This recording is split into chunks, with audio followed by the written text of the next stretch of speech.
falar algumas coisas, mas num tom ensaístico, assim, sem muito compromisso. Vou só me divertir um pouco, já que eu estou aqui, assim, não vou fazer aquela palestra. Se o Marcelo Neves estivesse aí, aí eu dar uma mais preocupado, aí eu vou falar citar autores, né? Mas não está aí, estou tranquilo, né?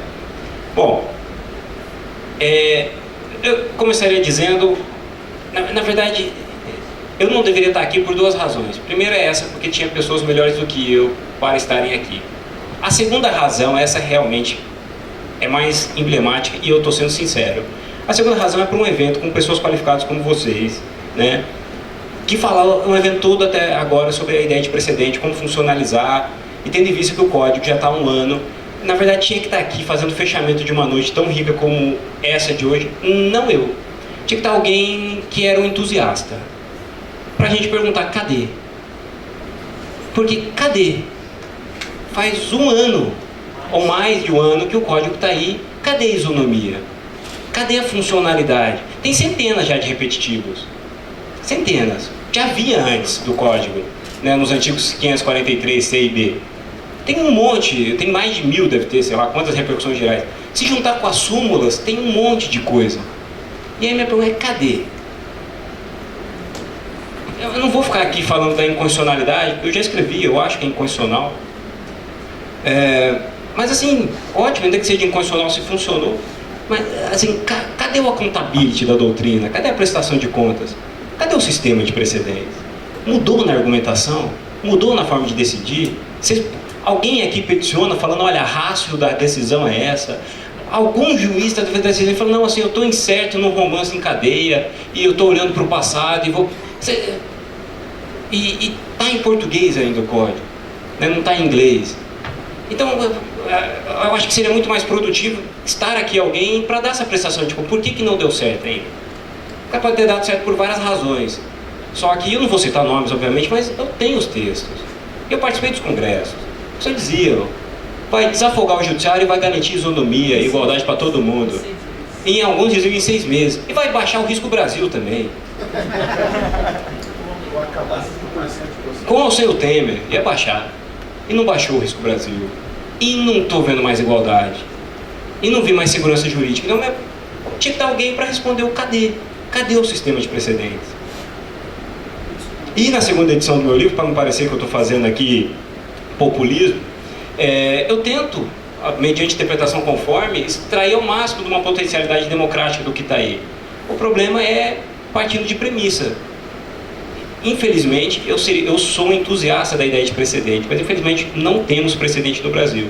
Podemos vir a ter alguma vez, independentemente do código, porque o precedente vem por uma estrutura anterior a uma ideia de legislação normativa. Então, primeira conta, eu acho que a gente merecia que a doutrina entusiasta ela começasse a fazer uma accountability. Porque assim, eu defendo um pós-positivismo estilo Miller, né, baseado principalmente em Miller, um pouco de Dworkin, e agora estou trazendo principalmente a ideia do Vest, do Loder e do Campos, que é para trabalhar com a ideia dos paradigmas ao extremo, né? Um borderline na paradigma, então um paradigma estruturante, pós-positivista, vai no limite para trabalhar com a complexidade do sistema, porque eu acho que isso é o futuro, porque eu acho que a hermenêutica estruturante do Miller é fundamental para interpretar a aplicação do direito. Só que para entender o direito como sistema e entender a complexidade do mundo e as interfaces de governança e outras coisas, como tecnologia, por exemplo, a ideia de Loder é fundamental. Então eu acho que caminha-se por aí. Se um dia isso for o modelo dominante, se um dia, né, as instituições oficiais encamparem essa tese e não funcionar, eu vou ser o primeiro a dizer, errei, estou voltando atrás, vou defender alguma outra coisa. Então, quem foi tão entusiasta, né, do código nesse aspecto, tem que ajudar a achar onde está o problema, por que não funcionou. Uma das razões é falta de teoria da decisão, outra razão talvez aquilo não seja aquilo mesmo que foi dito. Mas enfim, falei que eu ia fazer só uma ideia de ensaio. Também eu tenho uma dificuldade de achar o sistema de precedentes por uma outra razão. Eu estou estudando muito positivismo, eu sou pós-positivista, mas eu gosto muito dos positivistas, eu acho que a gente tem muita coisa para aprender com eles. E lendo os positivistas, principalmente os contemporâneos americanos, eu aprendi que contra fato a gente não discute. Por que eu estou dizendo isso? 90% das decisões dos tribunais superiores brasileiras, a estatística que eu confio é 90%. A ministra Laurita Tavares disse 99%. das decisões dos tribunais superiores brasileiros são monocráticas. São monocráticas. E aquelas que não são monocráticas, elas são uma soma de votos individualizados sem nenhum tipo de debate. Então, mesmo 11-0 no Supremo, são 11 votos que entre si são absolutamente distantes. E aonde que a gente vai achar essa ratio de um voto desse? Que você não tem acórdão único. Mesmo na Inglaterra, onde tem acórdão único, tem o Joseph Francis, ele tem uma frase muito boa que ele diz que achar verdadeiramente a ratio é mais fácil do que achar a alma do corpo. Eu coloquei essa frase no meu livro porque eu achei emblemático, é um inglês falando isso, né? E aqui, então, empiricamente, onde eu tenho um sistema de precedentes? É um sistema de provimentos monocráticos, porque 99 é isso. Então, essa é uma coisa assim que eu gostaria de falar, porque a gente precisa pelo menos enfrentar o fato. Quando enfrentar o fato, se eu tiver um tribunal que consegue julgar 100 causas por ano, colegiadamente, com um debate muito interessante, eu posso pegar essas decisões e falar, não, de repente, agora eu posso estruturar o meu... Julgando 1 milhão, tudo isso é monocrático, com 4 linhas de fundamentação, a ratio que vai espraiar é uma ratio que você não precisa fundamentar para decidir, que é mais ou menos o que contamina o judiciário brasileiro como um todo. Ainda uma outra colocação que eu faria, assim, totalmente sem sistematicidade nenhuma. O 927. Cadê o precedente do 927? Aí, você leu o 927? Sabe o que é o legal do 927? Independente da inconstitucionalidade, de qualquer coisa. O mais legal do 927, nada do que tem no 927 tem na Inglaterra ou nos Estados Unidos. Mas não tem ADIM. Não tem RESP repetitivo, nem RE repetitivo. Nem RDR, nem súmulas. Tudo isso, nem o IAC. Até a sigla é feia. IAC. Nem isso tem. Nem isso tem. Não tem nenhum desses tem na Inglaterra e nos Estados Unidos. Então, como que eles podem ser um modelo de isomorfia intelectual para eu racionalizar o Código de Processo Civil? Não tem.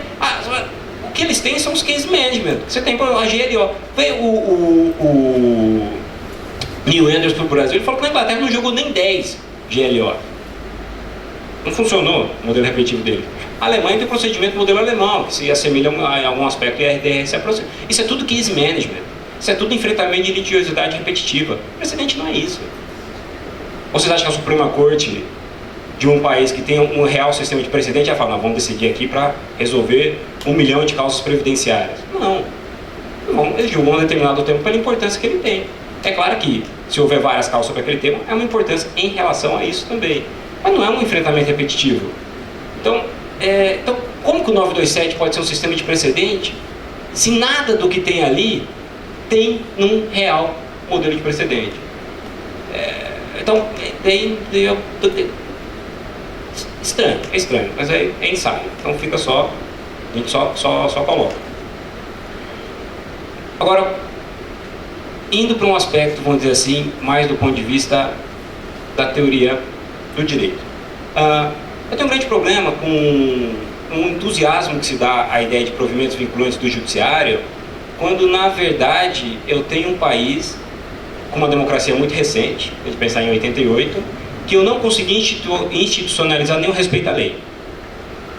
Porque um dos argumentos utilitaristas por um 927 ou artigos desse JAES é aquela coisa, não, tem que uniformizar para a igualdade, é um tati-bitati corriqueiro de muita gente, o precedente é bom porque ajuda a igualdade. Eu falo, ok, a lei ela não ajuda quem? Porque a lei também ajuda a igualdade, né? Agora, por alguma razão, então não, eu faço precedente porque juízes decidem mal ou não aplicam a lei.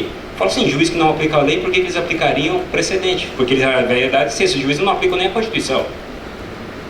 Então, a minha pergunta é, deve ser a mesma razão que juízes no Brasil deseficaciam leis simplesmente porque não concordam, porque acham que viola o senso de justiça deles, ou porque eles acham que eles têm que fazer um ato ativista por um bem maior, porque que esses juízes teriam um respeito por um padrão decisório estabelecido por tribunais. Esse é um aspecto... O direito pode muito pouco, mas uma das coisas que ele pode é racionalizar o poder e racionalizar as aplicações. Se a gente não instituir um respeito à legislação no Brasil, se a gente não resgatar a importância da lei como um ato democrático máximo, a gente vai continuar apostando numa criação de direito via judiciário. Isso, veja, isso é sintomático. A gente tem há 16 anos que a gente aposta nessa matéria e a minha pergunta, vou falar até coisas que não tem dúvida sobre a constitucionalidade, para não parecer que eu pego por causa da minha tese. Não tem nenhum problema. Quando eu escrevi que o 927, lido à luz de uma vinculação, tal qual stricto sensu, como se uma vinculante sem constitucional, é óbvio que eu escrevi sabendo que aquilo não ia ser declarado. Mas escreve porque eu tenho um compromisso com o que eu defendo. Pelo menos, eu posso estar errado, mas tenho coerência interna naquilo que eu defendo. Agora, o meu dilema é que quem defende, em nenhum momento eu tenho visto nos textos trabalhar com o aspecto por que não funciona, ou trabalhar com o aspecto de respeito à legislação. Eu acho que isso não é culpa nossa, nem culpa de quem o defende. Acho que isso é uma culpa de formação que a gente tem. Como eu gosto muito mais de constitucional do que de processo, eu acho que talvez lá a gente tenha uma explicação melhor. Tem um autor que eu gosto muito, que é o Jeremy Waldron. Gosto muito, gosto das críticas que ele faz ao positivismo, gosto da visão dele de democracia. E é lindo de ver o grande debatedor do Waldron, é o Dworkin, que é um autor que eu gosto muito, e você vê como que eles se respeitavam e fizeram, como um cresceu debatendo com o outro. Né? Isso é uma coisa que às vezes eu acho que falta no Brasil, que a gente demoniza o adversário e não conversa com ele.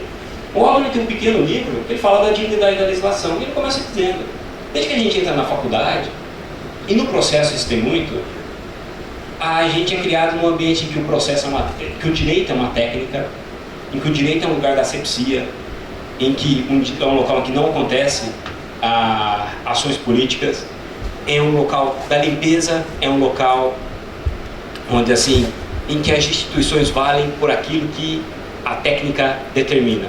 E ao mesmo tempo, então a gente vê o judiciário como o espaço da justiça, o espaço de preservação das instituições. E a gente entra no direito e a gente não estuda política.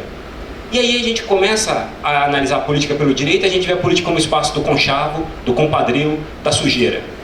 Então a gente demoniza a política e diviniza o judiciário.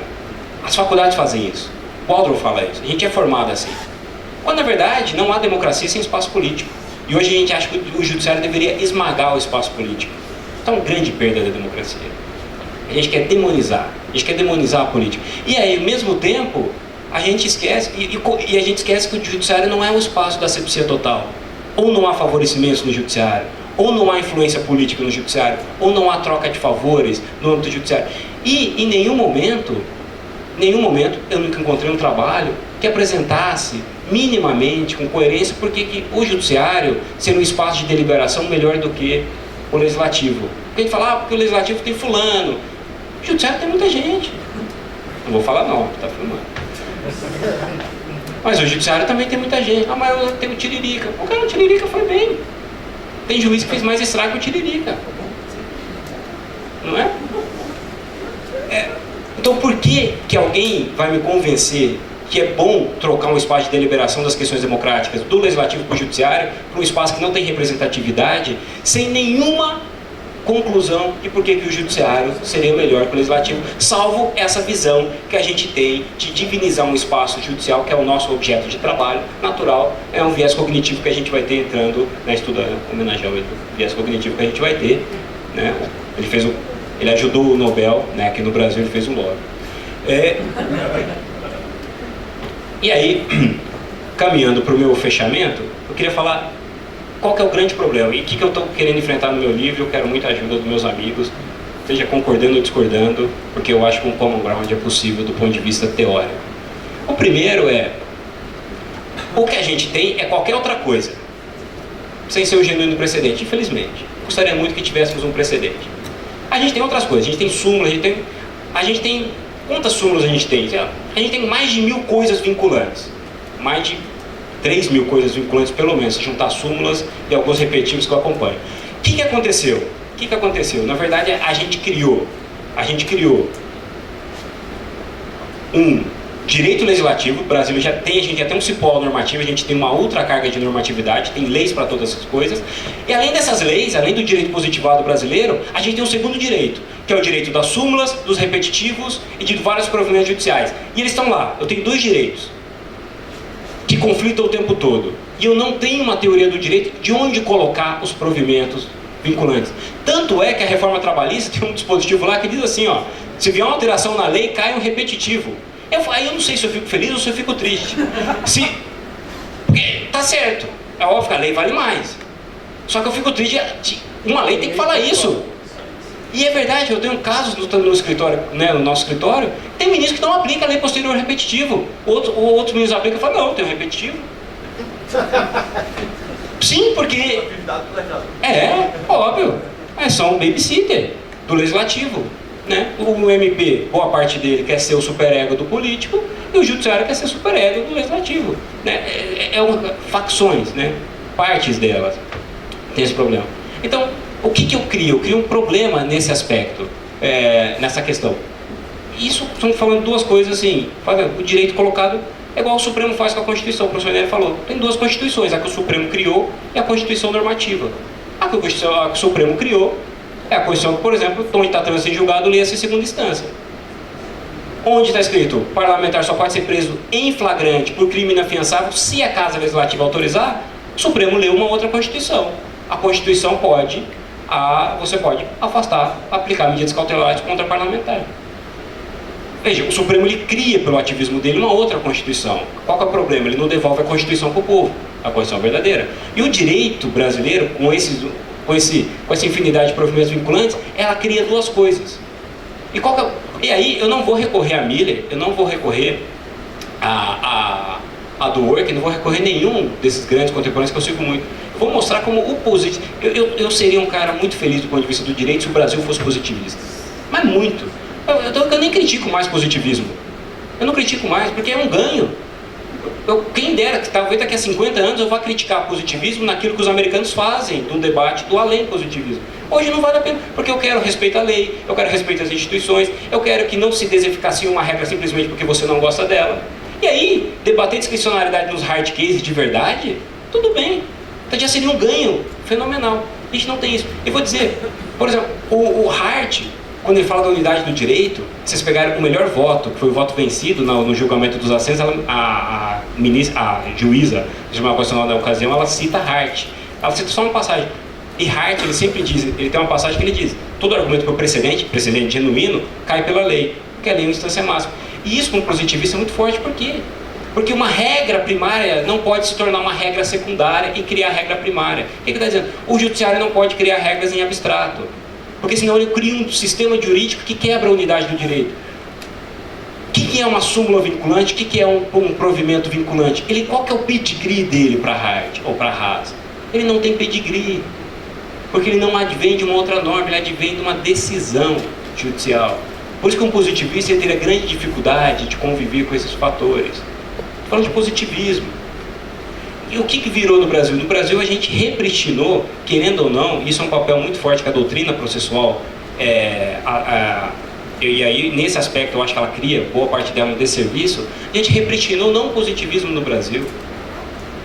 A doutrina processual, boa parte dela, ela cai num realismo jurídico, não escandinavo, mais sofisticado. Ela repristina um realismo jurídico, do tipo, o direito é aquilo que os tribunais dizem que é. Porque no final das contas é isso.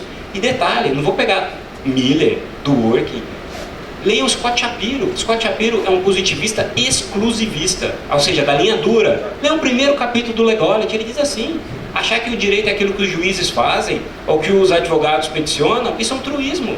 É imaginar que juízes nunca erram, ou que tribunais não erram. O direito, obviamente, para um positivista exclusivista, é muito mais do que isso. E a gente fica no tati-bitate, de que o direito é aquilo que os tribunais dizem que é. O que acontece com a gente? A gente volta mais de 2 séculos para trás.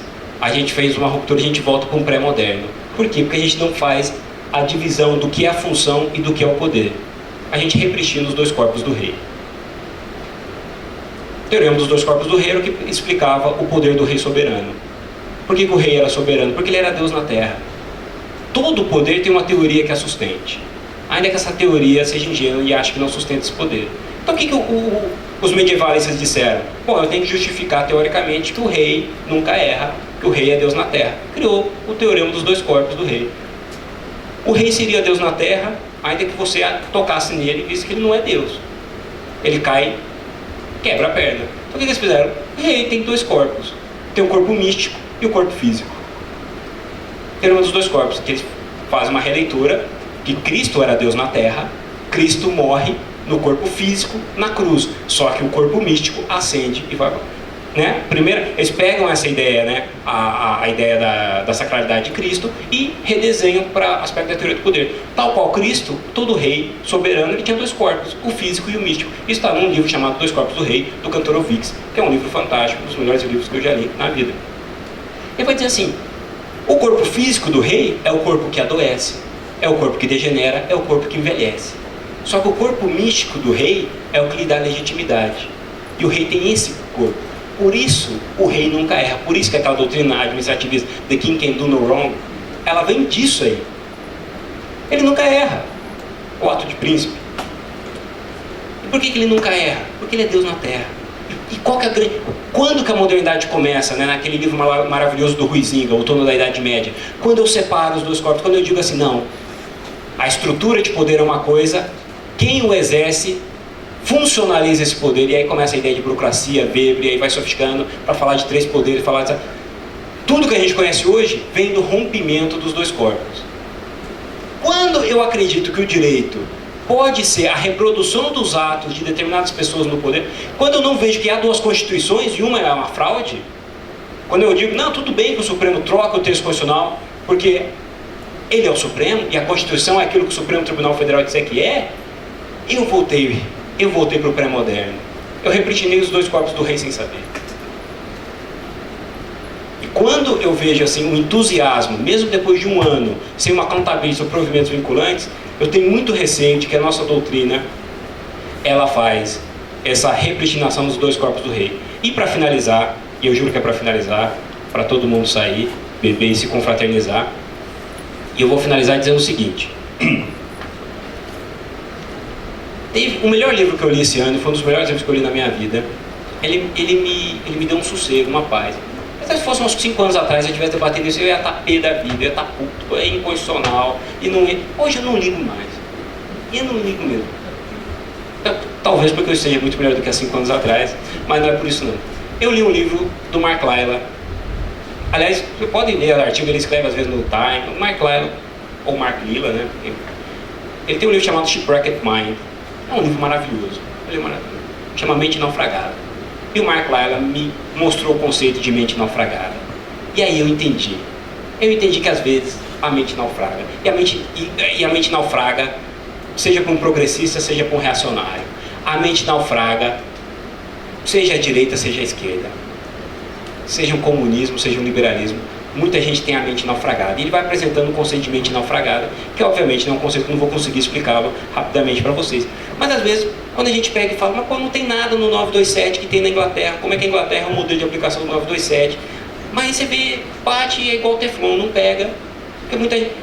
E aí o conceito de mente naufragada ele foi me esclarecendo algumas coisas. Foi até uma hora que o debate trava, você não tem como um grau.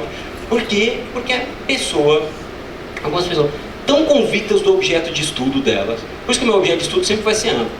Sempre vai ser amplo. Se uma pessoa escrever sobre litisconsórcio na vida inteira dela, ela nunca vai aceitar uma reforma que acabe com o litisconsórcio, porque acaba com a vida dela. Então, eu já escrevo com todas as homenagens para quem escreveu sobre litisconsórcio, não é isso? Né? Mas não, eu escrevo sobre um monte de temas, se for acabando, você foi acabando, você vai acabando. Não acabou, pô, que isso? Eu tô aqui para te... Estou aqui para te defender. Que isso? E aí, mas aí para finalizar, eu falo da mente naufragada, que às vezes eu acho que eu vejo, assim, a gente acompanha todo dia o que os tribunais superiores fazem, a gente acompanha, passa um ano, a gente não vê melhoria, e o tati-pitate da questão de provimento vinculante se mantém sem nenhuma crítica. Isso pesa. E aí eu pensei na mente naufragada, que tem várias, mas duas características de uma mente naufragada. Ela é fora da história. A mente naufragada, ou ela ficou presa a um passado de ouro que nunca existiu, e ela não aceita nenhum progresso, ou ela idealiza um mundo ideal no futuro, que só ela descobriu a verdade para chegar lá. Né? Tem muito marxista assim. Não, acaba com tudo que tem, acaba com o mercado que a gente vai chegar num lugar bom. São as metas narrativas. Ou um fundamentalista religioso, o que ele faz? Fala, não, eu vou explodir todo mundo aqui, porque tem um lugar melhor, eu vou construir uma coisa melhor para vocês. O fundamentalista religioso, ele não é um assassino. Na verdade, ele quer, é que a mente dele naufragou. Ele não consegue ver as perspectivas e ele não consegue mais dialogar e debater, fazer uma autocrítica e responder. Por isso que muitas vezes você lança um argumento e o argumento nunca nem não é considerado. E você não vê, o fato vai acontecendo, as coisas, se apresenta um positivista dizendo que o direito não é o que os tribunais dizem que é, um pós-positivista, um interpretativista, um sistêmico, e processualistas brasileiros continuam nisso. Eles não são exegéticos. Porque os exegetas a gente conhece a caricatura deles. Só vê que eles eram muito mais sofisticados do que a gente imagina. E aí a mente naufragada tem essa característica. Ela vê um mundo, um além, um paraíso que só ela conhece. E às vezes eu leio alguns processualistas, eu acho que eles conseguiram pensar um sistema jurídico que nenhum lugar do mundo pensou, nem a Alemanha, nem a Inglaterra, nem a França, que só quem critica os problemas vinculados brasileiros não viu. E nem os alemães, porque eles não copiaram, nem os franceses. Ele encontrou um paraíso que vai ser vendido para o mundo inteiro, né? E aí virá, para homenagear o Lênin, o primeiro Nobel brasileiro. E a segunda característica, para finalizar, da mente naufragada: a mente naufragada, ela transforma o objeto de estudo dela em religião. Marxismo pode virar religião, liberalismo pode virar religião, e precedentalismo no Brasil pode virar religião. Então não pode fazer nenhuma crítica, por exemplo. Nenhuma crítica. Nossa, nenhuma crítica. Mas o Supremo vai bem? Não vai bem, mas o precedente salva. E toda religião, qual que é o problema? Por que várias visões, e aí a mente naufraga? Quando o teu objeto de estudo vira religião, ele naufraga, porque religião é uma questão de fé, é uma questão de dogma, não de argumento. Ela deixa de ser, quando o teu objeto de estudo deixa de ser argumentativo e você não explora o fato, 99% das decisões são monocráticas. Vamos enfrentar isso? Não. Esquece o fato. O precedente é bom porque ele traz igualdade. Mas não tem precedente no Brasil como tem na Inglaterra. Qual que é outro modelo que existe assim? Não, nenhum lugar do mundo. Confie em mim. Tenha fé no sistema. Que eu te salvarei. Pegue na minha mão e vamos juntos. Se cobrar dízimo, eu entro. Eu mudo de opinião. Então, agora, o que toda religião tem? O que toda religião tem, o Mark Levin fala, quando ele analisa? E o Mark Levin é um grande autor, o Mark Levin é um grande crítico da esquerda e da direita norte-americana, tanto que ele diferencia o que é um conservador de verdade de um reacionário, o que é um progressista de um liberal. Leiam o Mark Levin. O que eu estou fazendo com ele é uma maldade, é muito mais do que isso que eu estou falando aqui. Tanto que o pós-fácil da minha segunda edição é A Mente Naufragada do Direito. Estou escrevendo exatamente esse texto, porque eu realmente foi um texto que me marcou muito, fazia muito tempo que eu não li alguma coisa que... Toda religião, Mark Levin vai dizer, você troca teu objeto de estudo pela religião porque vira dogma. Toda religião ela tem que ter pelo menos 3 coisas: profeta, sacerdote e sacrifício. Os profetas a gente tem, que é quem defende o precedente à la brasileira sem nenhum exame crítico, e aqui o Ravel é uma exceção, ele debateu com a gente, está aqui participando do evento, né? Então, agora, tem muito doutrinador que não aceita nem enfrentar o argumento. Então a primeira coisa que tem é, você tem alguém que é o profeta. O profeta, eu estou te vendendo um futuro maravilhoso. Embarca na minha ideia de precedente que você vai bem. A gente vai construir uma democracia brasileira judicializada maravilhosamente bem, em que o nosso presidente vai iluminar, vai trazer uma vanguarda iluminista e mostrar o caminho da salvação para a gente. Então temos já os juízes, os profetas. Temos também os sacerdotes. Os sacerdotes são os tribunais superiores. Eles não erram. Eu não vejo muito processuais fazendo uma crítica muito séria aos tribunais superiores. Assusta, né? Assusta. Quanto processualista pegou essa decisão do Supremo e falou, trânsito em julgado não é isso, não. Porque o processualista tem que saber trânsito em julgado.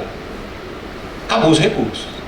Se não souber isso aí, não é nem processualista. E cadê? Mas a gente tem receio de criticar o poder. Então a gente tem os profetas e temos os sacerdotes. Os sacerdotes estão lá. Eles já se consideram sacerdotes, estão quase na divindade. Então, é que não vai ter tanta divindade para tanto sacerdote. Mas a gente já tem os sacerdotes. E a terceira coisa que toda religião tem é o sacrifício. E se a gente estudar o direito como se fosse um dogma religioso, não fizer uma análise crítica dessas coisas processuais que a gente vai, o sacrifício é o direito brasileiro. Muito obrigado e vamos comemorar.